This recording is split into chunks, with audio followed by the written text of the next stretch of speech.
Paris Santé Campus est un projet lancé par le président de la République et porté par le ministère de l'Enseignement supérieur, de la Recherche et de l'Innovation et par le ministère des Solidarités et de la Santé. Bonjour, professeur Antoine Tenière. Bonjour. Merci d'être en plateau avec nous. Vous êtes professeur d'anesthésie et réanimation. Vous avez aussi notamment été conseiller santé du ministère de la Recherche et le directeur adjoint du Centre interministériel de crise en plein cœur de l'épidémie Covid-19. Aujourd'hui, si vous êtes là avec nous, c'est parce que votre préoccupation nouvelle, c'est de faire du tout nouveau Paris Santé Campus le cœur de la recherche et de l'innovation en santé en France. J'imagine que c'est beaucoup plus facile à dire qu'à faire. En tout cas, ça ne se décrète pas de devenir le cœur de la santé, de la recherche et de l'innovation. Absolument. Il y a une dynamique en fait qui se crée, qu'on voit, et donc l'objet, c'est d'arriver à fédérer toutes les forces et les expertises françaises. Elles sont excellentes, mais elles sont aujourd'hui trop segmentées. Et l'idée de ce campus, c'est d'arriver à rassembler sur un même site justement toutes ces forces, toutes ces expertises, que ce soit celles des chercheurs, des enseignants, des jeunes talents de demain, des étudiants, des institutions, des startups, des économistes, des grands groupes industriels, et d'arriver à mélanger tout ça pour que chacun puisse se pencher sur le futur de la santé qui est aujourd'hui, on le sait, numérique. Et on a vu notamment pendant la crise Covid les limites de certains aspects de notre fonctionnement et de notre système de santé. Et un des enjeux, justement, c'est d'arriver à trouver des réponses rapides, tous ensemble, sur ces questions. Alors, la première étape, ça va être déjà de les attirer, parce que j'ai entendu la comparaison avec Station F, le Station F de la santé. Bon, Station F, c'est un campus, le plus grand campus de start-up en Europe. OK, mais il a créé des conditions qui font que les startups aujourd'hui rêvent d'intégrer Station F. Comment vous allez faire, vous, pour attirer à la fois ces forces économiques et ces talents de la recherche ? Alors, on est aujourd'hui sur un premier ensemble qui a été inauguré la semaine dernière par le Premier ministre, dans lequel il y a 50% des surfaces qui sont occupées par des structures académiques qui sont déjà composées et qui sont en train d'emménager, 50% qui sont dédiées à des entreprises, avec un premier tour de sélection de start-up qui a eu lieu en novembre, et 32 start-up qui ont été sélectionnées sur ce premier tour, et un deuxième tour qui va avoir lieu début 2022 pour proposer à une cinquantaine de start-up de nous rejoindre. Donc la difficulté aujourd'hui est plus de pouvoir accueillir tout le monde que d'attirer les entrepreneurs. Qu'est-ce qui les fait venir alors accourir aux portes de ce nouveau campus pour la santé ?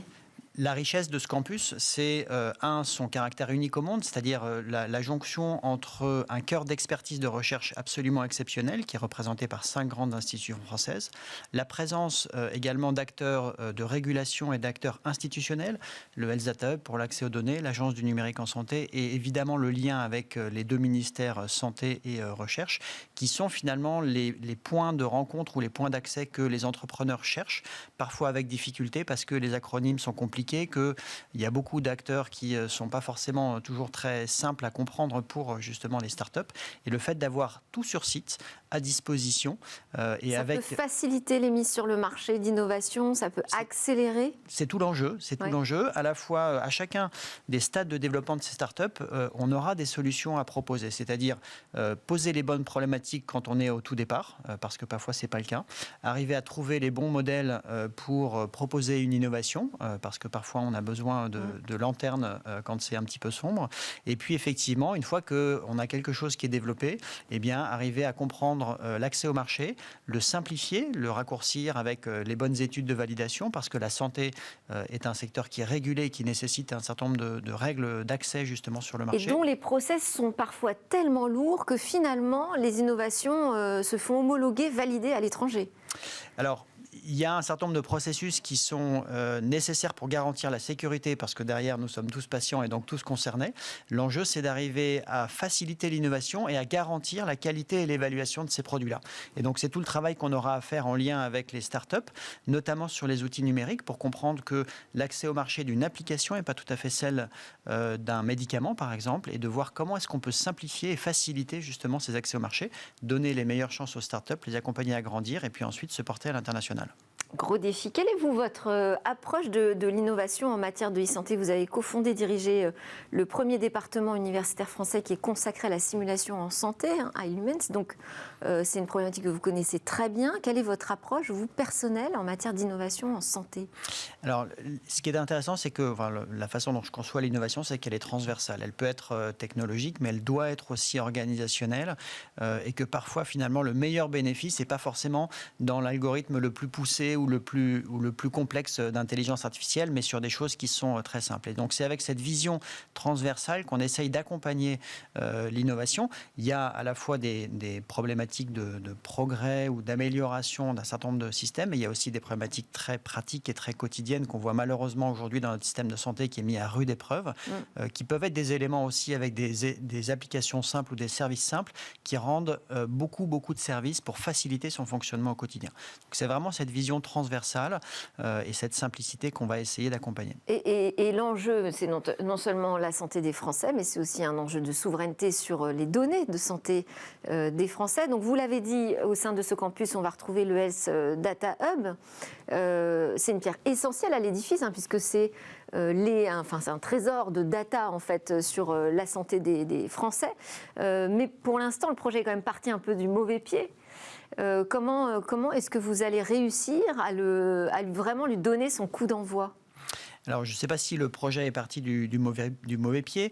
Ce qui est intéressant et ce qui est important, c'est que... Pour l'instant, il manque un peu de données. Pour l'instant, il n'a pas toutes les ressources qui sont attendues. Alors, en fait, il y a une richesse extraordinaire de données en France et surtout des données qui sont structurées et qui sont de très bonne qualité parce qu'elles sont très pertinentes, contrairement à d'autres pays.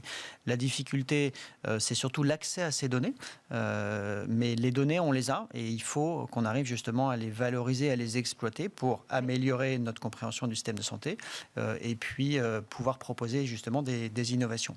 Le Health Data Hub est une structure qui est absolument essentielle parce qu'elle permet justement de comprendre et de faciliter l'accès à ces données, d'arriver à structurer et avoir un point d'entrée pour tous les acteurs qui veulent accéder aux données. Et il faut l'accompagner justement à plus de simplicité, plus de facilité pour l'accès à ces données, qui sont des problématiques complexes parce qu'évidemment chacun est préoccupé par la gestion de ses propres données, son anonymisation, la façon dont elles vont être utilisées, etc. Paradoxalement, évidemment, il y a une très grande vigilance de chacun sur les données de santé, alors que la vigilance sur les données très classiques, qui parfois donnent des informations très claires sur la santé, n'est pas du tout la même. Je pense par exemple aux données de transport ou aux données de déplacement ou aux données sur les réseaux sociaux finalement. Et donc tout l'enjeu, c'est d'arriver pour nous à garantir à la fois la souveraineté et la qualité de ces données, mais aussi leur utilisation de façon sécurisée. Et pour ça, on a des grands champions français. Vous avez vu récemment que de grands industriels s'associent pour faciliter ou pour structurer ou pour sécuriser les accès à la donnée.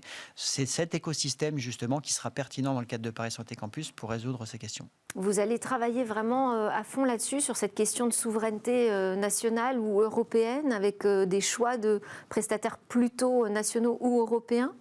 C'est un des enjeux, effectivement. Encore une fois, on a des grands champions industriels français dans la donnée. Je pense par exemple à Dassault Systèmes ou à Atos. Et donc, l'objectif, c'est d'arriver à valoriser leur expertise et puis penser ensemble des modèles souverains dans une dimension européenne. Et on a bien vu en quoi la crise Covid-19 avait aidé à construire cette Europe de la santé.